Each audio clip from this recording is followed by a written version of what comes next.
Show. The Jerletha McDonald Show. We got it. The Jerletha McDonald Show. We going live in a rap form. Giving childcare pros a platform. Every child wins when your heart's warm. The Jerletha McDonald Show. Focus is education, no need for your speculation. Early childhood elevation, I'll show you some dedication. Introduce you to specialists helping across the nation. This is our life and not just your everyday occupation. So tune in on Mondays from 5 to 6 for the live assist. Do it for the child you're riding with and help me change the narrative. Children are our future and development's imperative. Development's imperative. Do you wanna know what's good with early childhood education? What we came for. Do you wanna know what's fair with early child care? The Jerletha McDonald Show is brought to you by... Hello, my name is Monisha Neal, owner of Treasure Chest Learning Center and Tiny Treasure Learning Academy, both conveniently located on the east side of Fort Worth. We offer extended hours from 5 a.m. to 8:30 p.m. Monday through Friday for our working families. Both centers are a part of Texas Rising Star. Treasure Chest is also partnered with Texas School Ready and Education First Step. Check our Facebook app at Treasure Chest or Tiny Treasure, where we treasure your child's learning.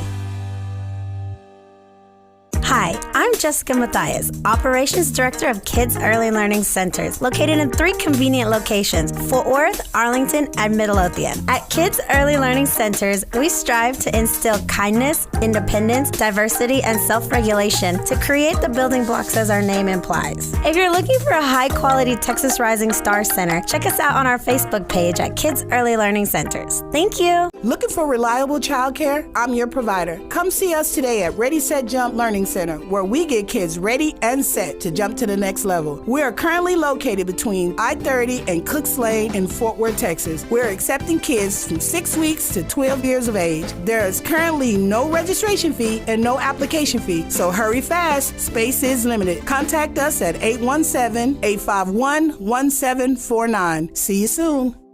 Hi, I'm Lisa McDaniel, owner and director of Lisa's Little Angels, located in Fort Worth, Texas. If you're looking for childcare, stop by Lisa's Little Angels. We are open Monday through Friday from 6 in the morning to 6 at night. At Lisa's Little Angels, we value your child's early learning experience. We care for children's ages 6 weeks to 12 years old. We offer a preschool program, before and after school care, and much more. Call us 817-903-1051 to schedule your tour today. Tired of your child singing the edited version of inappropriate songs? We've got something for you. Yeah, I'm getting it today. I say, yeah, I'm getting it today.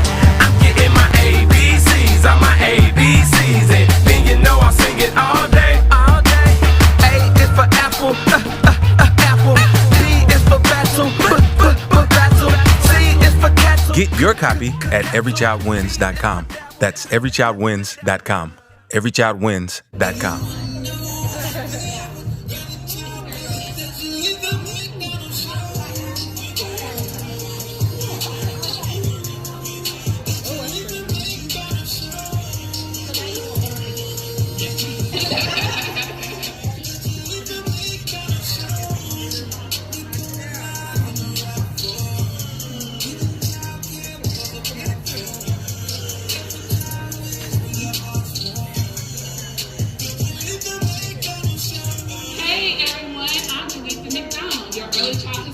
Business consultant. Thank you for tuning in to the Jerletha McDonald Show, where we discuss everything childcare and provide a platform for early educators to shine. Thank you all for tuning in to the Jerletha McDonald Show. We are so excited to have you here with us today, and I want to introduce our 2 very special people. Today this is my co-host Leora Power from Learning Well Academy. Yes, and this is the superstar Rachel. Hi everybody. And we're going to introduce her a little bit more, but I think you guys know who she is. She is the star from No Small Matter. So thank you for being here with us, Rachel. We really appreciate it. And today we are streaming live from the Texas AEYC Annual Conference in Frisco, Texas, held at the NBC Suite Convention Center. So we welcome you on behalf of Texas AEYC. I want to welcome you all here and thank you all for your membership. And if you're not a member, go visit the membership booth. You can register to be a member today. And today's show is brought to you by 5 special early childhood educators. I would just say business owners. And I'm going to name them right now because they're really special to me. And that is Kids Learning Center out of Fort Worth, Midlothian, and Arlington. Also, Ready, Set, Jump. Ready, Set, Jump is out of Fort Worth. And Treasures Trust Learning Center. They have two facilities located in Fort Worth. Journeys Early Childcare Center. And also, Every Child Wins. Every Child Wins. They did our song, our theme song. So shouts out to them, right? And then we also have the Learning Well Academy, and that is Leora's Child Care Center out of White Settlement, Texas. And then we have Lisa's Little Angels. And so we're going to play their commercials during our broadcast. But without further ado, we're going to jump right into our interview with Rachel. Yes. Yes. First of all, I love your song, and it's going to be stuck in my head in the best way for the next 3 days. You'll be like, you're just the McDonald show. I love that. This is my first radio spot ever. Wow. So, yeah, thank you for my inaugural chat. Well, and we are just excited to have you here and delighted to have you here, especially since you're starring in a documentary that's very dear and near to all of our hearts, okay? So we just want to say we appreciate you, the work that you're doing, the advocacy work that you're doing on behalf of children and early childhood professionals. We really appreciate that. Thank you. And so could you tell us a little bit about yourself? Yeah, let me tell you a little bit about the film first, and I'll do my 1-floor elevator pitch. Okay. This is actually No Small Matter is a feature-length documentary about how we are failing America because we're not investing in littles. Mm-hmm. We are now, as more and more brain science is coming out, we're recognizing the fact that there is such a finite amount of time that brains are developed, and during that time we are paying educators essentially nothing. Mm-hmm. And that just doesn't seem to make any sense. Mm-hmm. So the film really highlights that, and that's where I come in. I was the educator that was featured in the film every day for 8 weeks. Wow. I was going to ask you that. 8 hours a day. Wow. Trust me. That was not at all. And at the end of the year too, when the kids are super bonkers, it's like, what a great time to have a camera crew coming. Right? What are we thinking? Right. Yeah, and it follows the Adventures of the Yellow Room, which ultimately ends with myself leaving the classroom because I just simply couldn't afford to be a preschool teacher and work 2 jobs and be exhausted after doing it for 10 years. Wow. And yeah, I went to finish my master's in museum ed, and now I am loving life as an advocate, getting to talk to the most amazing. Today has been so inspiring. And just seeing what amazing work is done in every state just helps me recognize the fact that change is happening. Mm-hmm. And you guys are leading the way in so much. So, yeah, that's what I'm up to. Oh, that is wonderful. That is wonderful. So, how did you get selected for the No Small Matter documentary? So, there's 3 directors of No Small Matter. There's Danny Albert, Greg Jacobs, and John Cisco. And it was very interesting. They were like, okay, we need a teacher. And they seem to have one gentleman in common named Ben Mardell. He's an early childhood educator out of Cambridge. And they reached out to him and were like, hey, so do you know anybody? And he put out all the feelers. And my old mentor works at Erickson Institute. And they reached out to her and was like, you know what, there's this really kooky teacher. You may want to show up and check out a room. And they rolled in on a day that like every fire was happening.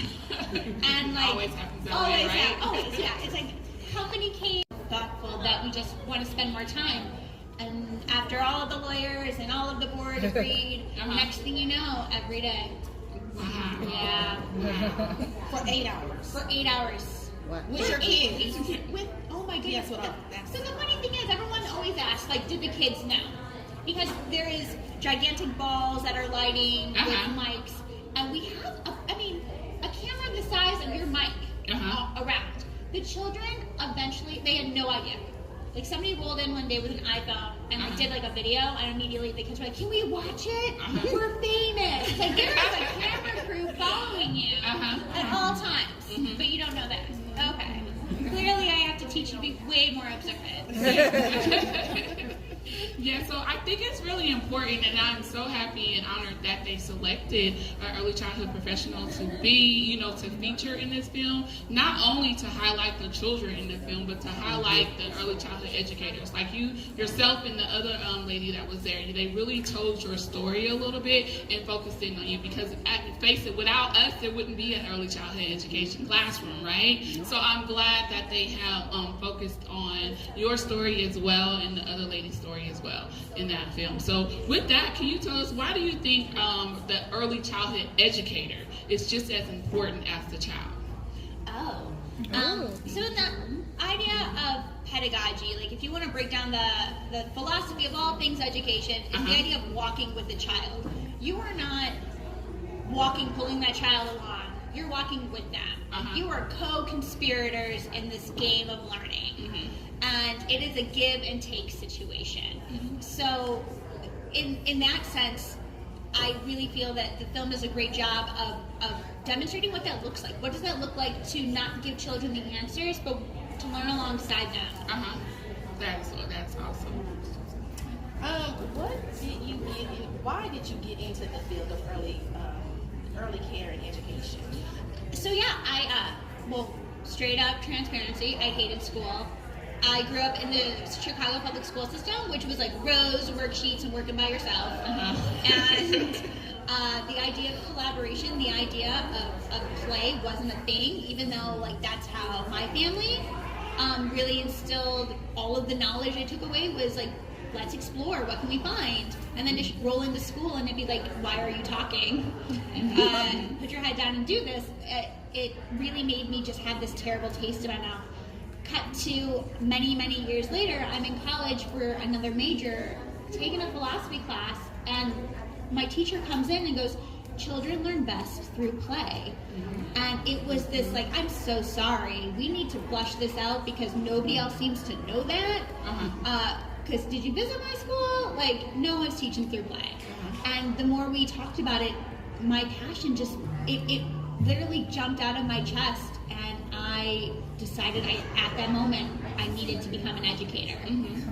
So speaking of that, so what motivates you every day to, even though you're not in the classroom right now, but you are in the classroom, you're in a museum, right, and you deal with children every day. So what motivates you to do the work that you do every day? So she also has a blog, right? Yes. A video blog as well. So what motivates you to do this work every day? So when it comes to children, and every educator in the room can totally get this, there's this, they almost like a smell before they have this aha moment. Like they vibrate and their eyes glisten in such a way where it is infectious. And it just, it raises your heartbeat. Everything goes up because this child is about to learn something. And if you ever have an original moment where you traveled somewhere, where you met someone, where you did something for the first time, and all of a sudden you're that youthfulness, now think about that all the time.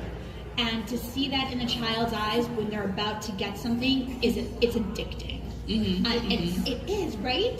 Like it is straight up motivating. It's like, I'm going to come back if every day, every child has one moment. And talking with educators, it's like we had an impromptu run-in yesterday, which was like a total fangirl moment. I was like, oh my gosh, I love you. Because the thing is, the reason I took that away and it motivates me is when you talk with educators, we feel so siloed. Like as a preschool teacher, or a teacher in general, you are so focused on just your room. You may not even talk to another teacher. So the idea of being able to talk with people and have them come up and say, thank you for telling my story. And recognizing how much no small matter and the idea of education importance just resonates with teachers. It's like, I got to keep going out there. I got to talk to more. And I like that you say that because, you know, sometimes when you're in the classroom, it gets crazy, it gets hectic, you're doing all this stuff. But then that one moment, like you said, when you see that child, like, or you see them go from 0 to now they're at 5, it makes you continue to want to fight. You know, it makes you wake up and go every single day. It really does. It's very addicting. It is. In a very selfish way. Like, I'm here because you're feeding me off of it. Yeah. It's the best. So yes, as she was thinking, yesterday when we seen each other for the first time ever, we follow each other on social media, and so I was like, Rachel, she was like, Jerletha, we were like, yay! So like she said, we had a fangirl moment because we do, I'm just gonna say, we do amazing work. I know we do, right? Because sometimes you have to give yourself kudos, and it's okay because we are in this is to be a stressful, position that we're in, but it's very rewarding and it's fun. And when you recognize your colleague for doing something, or you see your colleague doing something excellent, you should really recognize them and say it, because sometimes we don't get the respect we need on the outside world, but we can respect each other in what we do. And the more noise that we make, respecting each other and showing how much fun we have, the others, they will respect us. They have no choice but to respect what we do. And I'm leading that to say, in the audience, there are some early childhood leaders that I follow on social media, and but it's one in particular, Jerletha. Jerletha and Joy were the past presidents of Dallas AEYC, and a couple of weeks ago they led a whole screening of No Small Matter, and so Jerletha's right there in the front row. So I just want to give her kudos about that, because it was a big production, it was a big old to do, and my sisters in early childhood in the Dallas-Fort Worth area led that initiative, and I just wanted to point that out and say that we are doing awesome things, early childhood educators. So I just want to say that to you guys. You guys are doing amazing things, and please let us know what you're doing, because we will highlight it. Oh, yeah, because I think we need to do more of that, right? Yes. Because on the news it's so much stuff, this and, all the negativity, but it's good to have positive, because we're doing great, amazing things. Mm-hmm. And even if you show up to your classroom, that's amazing, right? You didn't call out. You wasn't sick. Okay? Coming from the director. You showed up. So every day that you do that, you should feel really good about that, because it's not easy. No, it's not. And I love that you guys are taking on this topic, because there's something really unnecessarily taboo about giving yourself props. Right. And especially the idea of, I feel totally great giving you props and high fives. You say I'm proud of what you're doing, and I immediately go, no. It's no. Every teacher should own your job is hard. Yes. This is not easy. Mm-hmm. And monetarily, you should be making more than professional athletes. And you are proud of yourself. Straight up, you rolled into work today, you were exhausted, you maybe stayed up too late last night. Whatever it is, you were there. That's right. Own it. Yes. And be proud of it. And also, your coworkers are coming in and you know that they stayed up too late last night, say thank you. Thank you for being here, otherwise they'd be out and you'd be less two hands. And yes, and then you'd be splitting the classroom. No, that's a whole nother different thing. Yes. And there's one more I want to give a shout out to, Lakeisha. She is an amazing early childhood educator and owner and director of her center in the Houston area. She's right there, so you guys follow her too. Lakeisha Dorsey, the early childhood boss. But I'm just saying, I recognize that and I see that, and I love to give women their props. And also, I want to talk about monetizing what we do. Okay, so we do not earn what we should earn, put that way, but there is potential to earn money in this profession, right? But first of all, what we have to do is demand the money that we need, right? You demand the money from your government officials, your local officials, go to your stakeholder meetings, go to the government, however that go, I don't know the correct one, but you know what I'm talking about, right? So you have to demand and keep talking about it. As long as we keep talking about it, it will be noticed, right? And so I just want to point out what Lakeisha does. So she has a center, but she rents out a part of her center, right? For parties, birthday parties, receptions, and stuff like that. So she's monetizing on her business. So what I'm saying to you guys is you can monetize on your business. I'm a family childcare provider, and I'm monetizing right now, okay? So you just monetize on your gift. So I just want to say that. So what advice would you give an early childhood professional who wants to do more, who wants to go to the next step, who wants to just pursue her dreams and think that she can't, or he? It's funny you say here, because stop, rewind. When I get really excited, I'm like, 9 things come out of my word out. To go back momentarily to the monetizing, don't you happen to think that there was a profession that was dominated by 97% of a male culture that they would not be making? Tell me about it. Right? Engineers? Right? Like, wow, why is it that the field that has 97% of females barely scraping by? On that note, there's got more men in the field. And also they're like wonderful unicorns, and the children look at, like, I love a good male teacher, man. Yes. There's nothing better than that. Yes. I just want more of them. Lots more of them. Yes. But yeah, you and I talked about this yesterday. There is nothing wrong with a side hustle. At all. Like, side hustles on hustles. And the thing is, like, if somebody would have told me, like, yo, you can have a side hustle that's not slinging drinks and actually doing something you're passionate about, I would have done that. Yeah. And I would still be an educator, because that is once you find what you do, I suggest you break out the things of that part that you love the most, okay, right? So let's say you love story time. You love this, you love that. What does it look like to start a small business where you are doing, in the summer, like a theater company? Yeah. Like all of, what do you love most about your job? And then make that happen. Do you love that one-on-one interaction?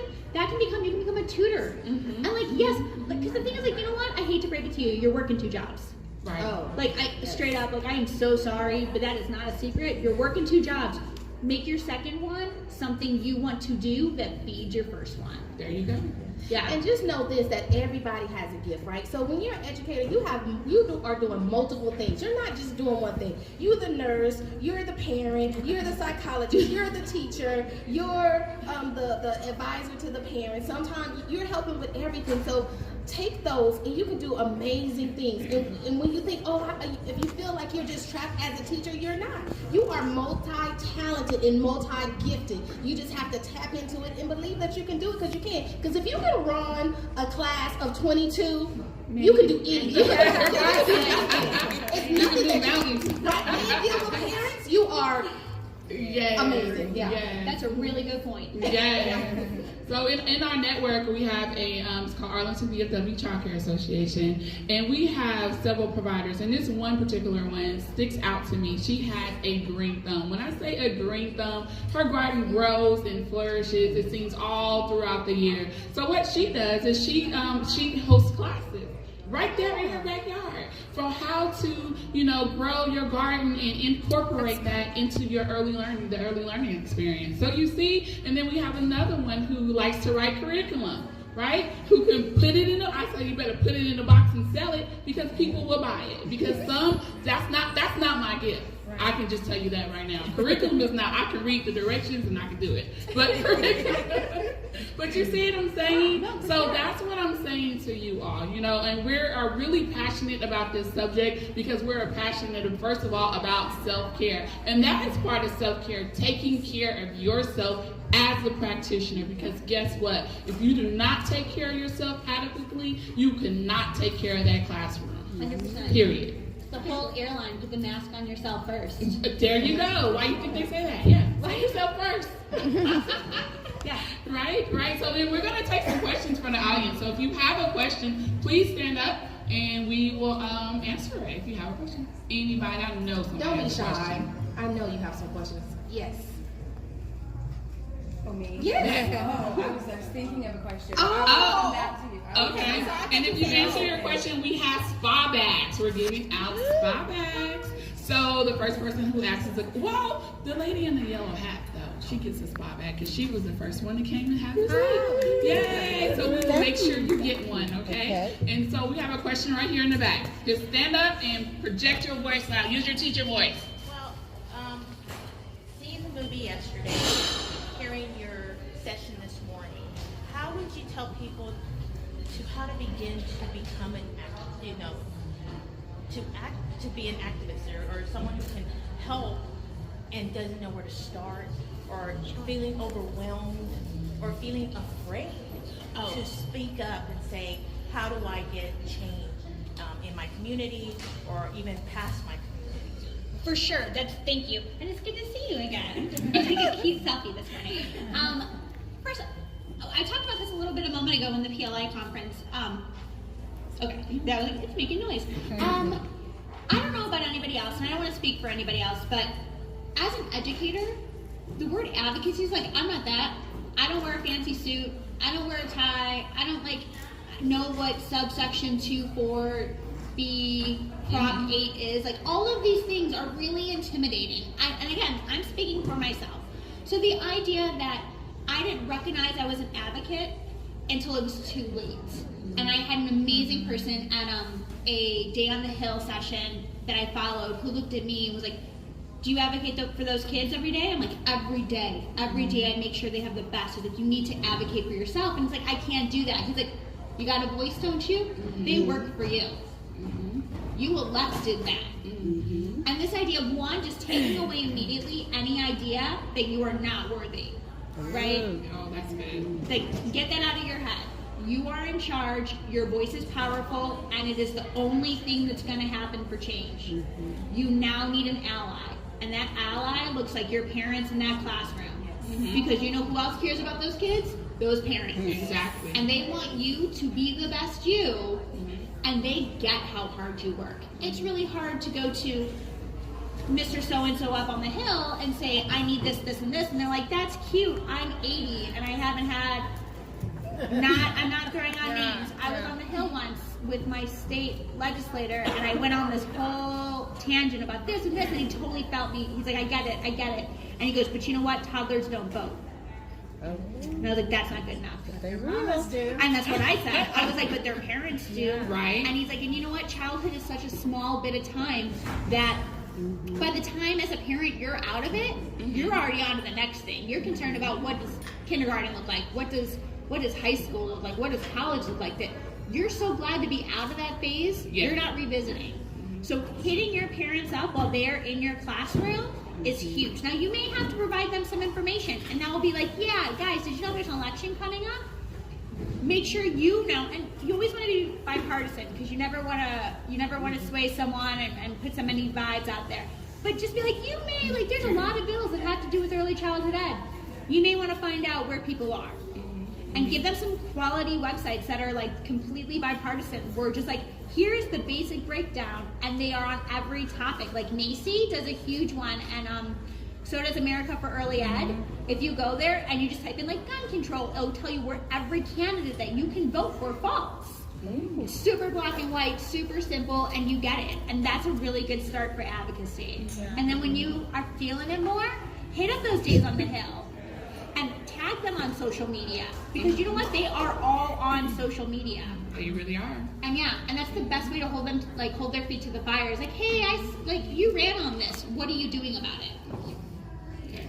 And they're listening too. They're listening too. And if you go to the Hill, like when they're not, it's not voting time or it's not session time, they are looking for people to come. They want people to come. They get excited. So even in your city, go and take cookies. Say, this is who I am. This is what I do. And this is my thoughts. How can I help? And they really, really want to hear, because it's not a lot of teacher or educator or people going to really in their office and sitting in their face and saying, this is who I am and this is what I want. Yes, and two things to add to that. AEYC has public policy conference, and it's very affordable. I go every year because it's very affordable.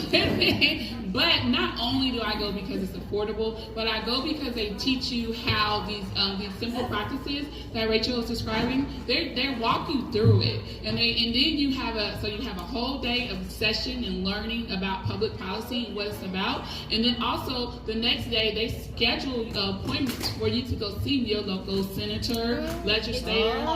Yes, it's a 2-day thing. Yes, I will be there again. It's always like in like maybe January or February, around that time. But I'm telling you, it's very affordable, and I think you should go. If you're really interested, that's like the first step to going. They walk you through it, they hold your hand, and they walk right along with you to those forums and help you articulate the questions that you would like to ask. And also I would like to add on how you can do it on a local level. So I want you to think about this. Think about it.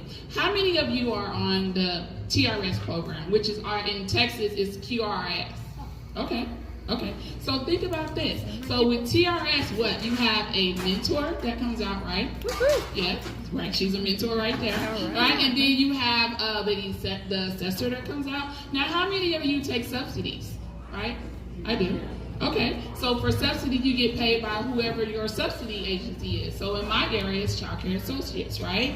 And so, and then what other, you may have any other resource. You have CLI, Texas School Ready here. But think about it. Will those companies exist without us? No. Because guess what? Who can they come out and coach? Who can they come out to assess, right? So, and when that sense, that means we have power. Right? You have a stake in these companies. So that means your voice is important. So that's what I'm getting at. These are very, very great companies, but they wouldn't exist without us. So that what I'm telling you is to go back and talk to your local agencies about what you think. They're listening. In fact, we just live in an awesome area. I just got to say kudos to Dallas Fort Worth, because we have Dallas Early Matters, right? Early Matters Dallas, and then in Tarrant County we have Early Alliance. And what they do is it's a group of stakeholders that come together and they meet every 2 months and they talk about these issues, and we have a seat at those tables. So that's what I'm saying. So whatever area you're in, start there, and that will help with your local area, because all those agencies are there. And always remember that you have power, right? And there's power in numbers. So go out and organize that. Love it. So that's what I would like to say about that one. But you can start with your parents. That's easy. Start with your parents. Right. And you can print out some stuff or just inform them. That's easy. Get them on your team, because they hold the power. Mm-hmm. And then any other questions? We'll take some more. We have one right there in the back, and then we'll come right there to you. So stand up and project your voice. Okay. I just wondered if I missed seeing the movie. Where can you view it now? Good question. That's a great question. So No Small Matter right now is being shown all across the country. Currently not in theaters.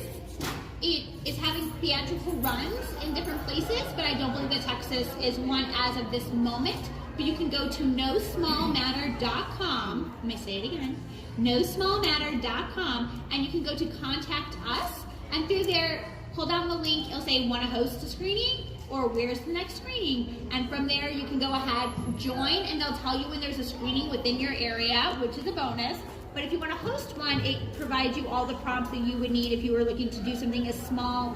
I mean, I love a good conference screening. Like, they're big, they're thousands of people, it's awesome. But there's also something really magical about just showing your providers, about a community screening of business owners. It has been one of my favorite screenings was in Atlanta, Georgia, to a bunch of lawyers who I know, who decided that they wanted to, it was somebody's wife who was like, oh my gosh, honey, you need to see this film. He watched it and said, everyone at my firm needs to see this.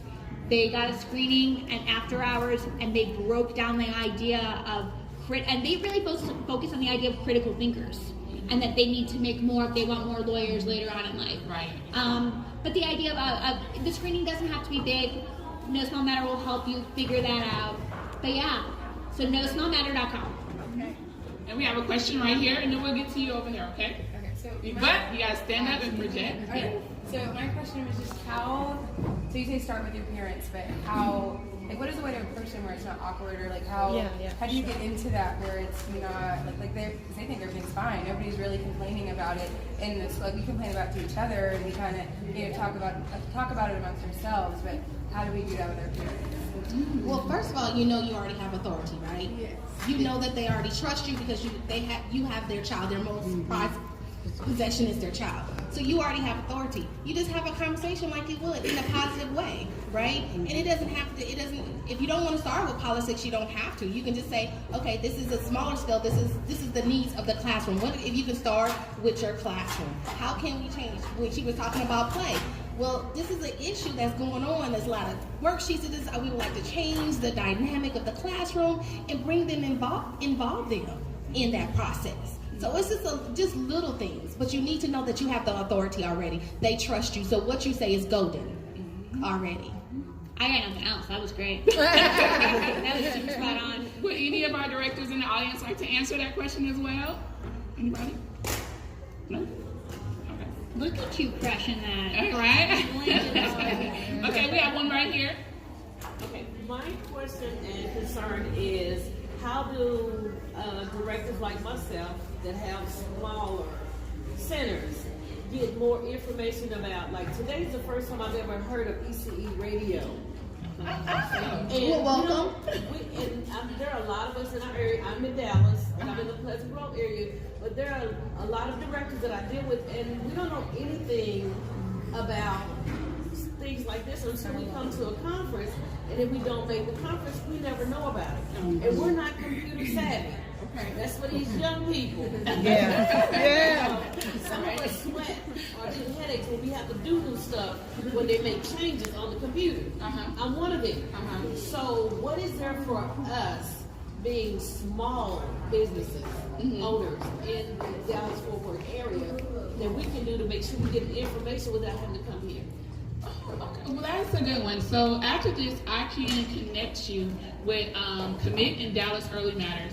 And we have, a stakeholder group that meets with directors, especially in the Pleasant Grove and Dallas area. So I can connect you to some childcare owners who kind of attend those events in that area. And as well, and I can also help you form your group as well. I can help you form a coalition for owners and directors in the Dallas area, or you guys can just join us. And that's how you get connected. And that's why I started my organization, Arlington DFW Childcare, because we did not know. I had the same issue with just gathering information. But what I found is when you form a network and you guys start talking and then start engaging and hosting your own events, those other entities are going to come. I'm a living proof of testimony to that. So, but I can connect you with some people in that area. And also Dallas AEYC, we're always looking for members to join in that area, so I can point you in that direction as well. But I will help you out with that. So, and ACE Radio, it'll be a year that we had up our radio station up and running next year. So we're gonna have a big old party, so look out for that, guys. And I would also like to say, I know you have some young people working for you. Use them. They are computer savvy. They are social media savvy.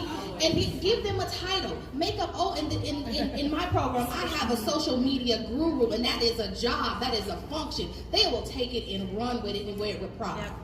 That's great advice. Do we have any other questions? I have a question. Yes. So I want to know your thoughts on the teachers who are actually parents. I know some centers offer discounts or they let one child in for free. I personally worked at a center that did not even offer a discount. So when I had my son at the age of 42, after 3 losses, he was my rainbow baby. Yes. But I could not afford to work and pay for him to go to childcare.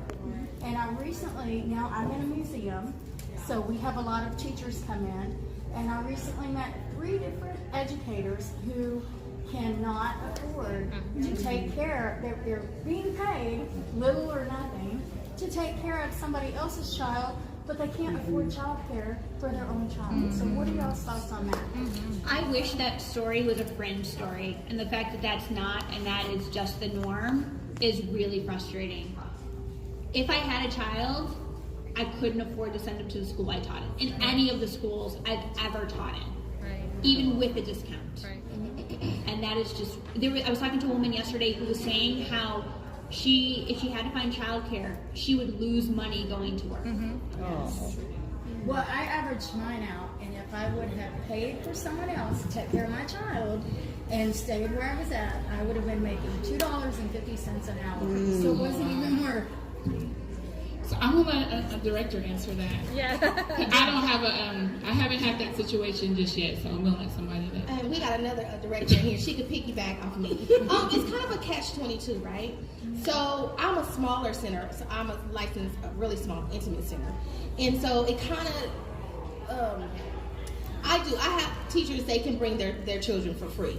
I can't, but I can't afford to do. Like if I had my whole staff bring kids, then they would take up spots, and I wouldn't be able to run a high quality center, right? So some centers, it's just the cost. You have to add up the cost, right? And then it kind of comes into to the situation. I'm just going to be very honest. Sometimes when you have a teacher and a child working together in the center, it's kind of a you know, you have the parent, and so you have to have that fine balance. But I do believe, because wage in early education is not, it's not where it's supposed to be. So if you do have a great teacher that needs to bring their children, I do think it should be for free. I really, really do. I think it should be part of your compensation package. Yeah, well, I personally think that the state should somehow fund that. That Yes. should be like Yes. you know, here, you're Yes. teaching our children, so we're going to help you with your own child. Yes. That So was a great idea. some centers can't afford to do it, and some centers just don't do it. Right. But I believe that if they can afford to do it, they should do it, because I think it's just to be a part of their compensation. I do a discount for my teachers because, and I'll tell my staff, I'm like, when this child is in your classroom and her parent is in their classroom working, they're at work. You don't go to them because they're paying for their child care, whether it's $20 a week or $50 a week, just like everybody else. So you treat that child like you would do anybody else's child. Do not go to that teacher and say, "Hey, I need diapers for your baby." So it's and I'm small. I'm small. So it's hard sometimes for parents to separate working and their child being there. They want to be the parent instead of being the teacher when their child is in that center.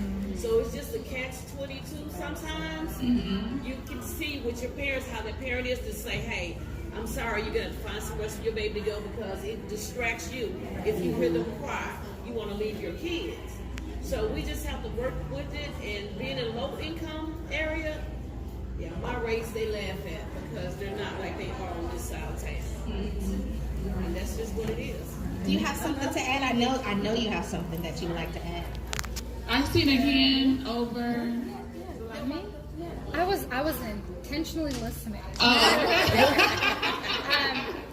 just want to say that I personally, as a parent who has a 5-year-old, I know the sacrifice that you guys make. You know, for me, same thing, broke even from my working and sending my child to a high quality center. And so I don't think it's fair. And I think early child education should be funded by the federal government money, period.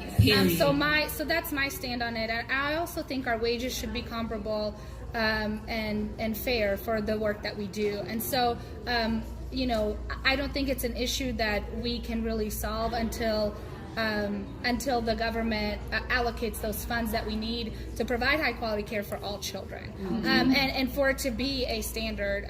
And so I think I understand where you guys are coming from as an educator and as a parent, and I think it's a problem that we all have to make vocal, have to make seen, and heard, and we need news coverage, and we need. And every person that I vote for has to have a stand on early child education, or otherwise I'm not going to vote for you. And that's just, I don't really care about your affiliation. If you're Republican, Independent, Democrat, Alien, it does not matter to me. I need to know, what is your stand on early child education? Are you going to make funding a priority, paying teachers a priority, providing what we need in our field? And if you can't answer that, then I am not motivated to vote for you. And that's a great tip. So when you're going to vote, and by the way, it's time for voter registration. If you're not registered to vote, go register. But that is a great point. When you're looking at the candidates, especially this presidential campaign that's going on, look and see what issues that they're talking about. And if early childhood education is not on their docket, I can't vote for you either, right? And so we have a lady right here that has a question. So I didn't bring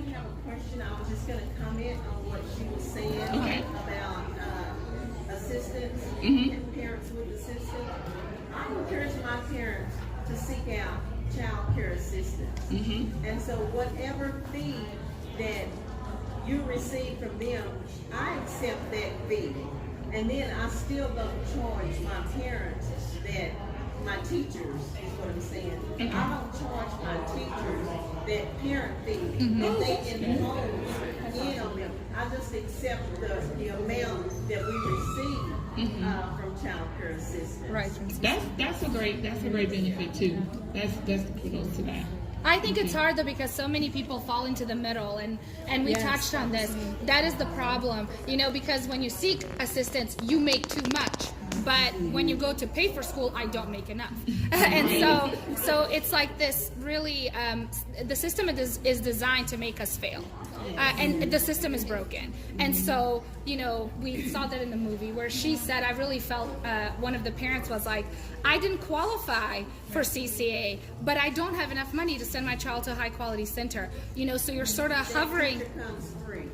Right, in your center, absolutely. But that's what I'm saying, like, there's this, like, cutoff, so you either have to, be in 1% poverty or 1% high end to afford a high quality center, and everyone in the middle is suffering, and that's the truth. And so, but most of us live in the middle, or in poverty and slightly above the middle. So when you don't qualify for CCA, but you want to send your child to a high quality center, what do you do? Because you can't afford the rates that the high quality center charges. So you're stuck scrambling and looking for places, or putting your child in a place where you don't feel happy to leave them, you don't feel that it's safe or it's appropriate. That is the real problem, and that's why like the movie showed, the allocation for ECE is 3%? Am I quoting that right? 3%, yeah. Which is just absurd. Oh, no, it's 1.3%. 1.3, yeah. It's just absurd and not okay, and it should not be acceptable to us. And so the people in power need to give us the money to fund early child care education, period. Yeah. Period.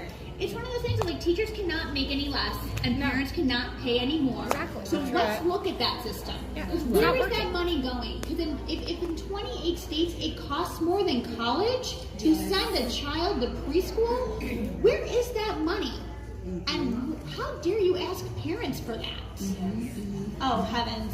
How long is your show? We're going to get ready to wrap up in a minute, but she is absolutely right. And that's it goes right back to the voice. These conversations that we're having, I charge you to go back to your communities and keep these conversations up. Keep the conversations going.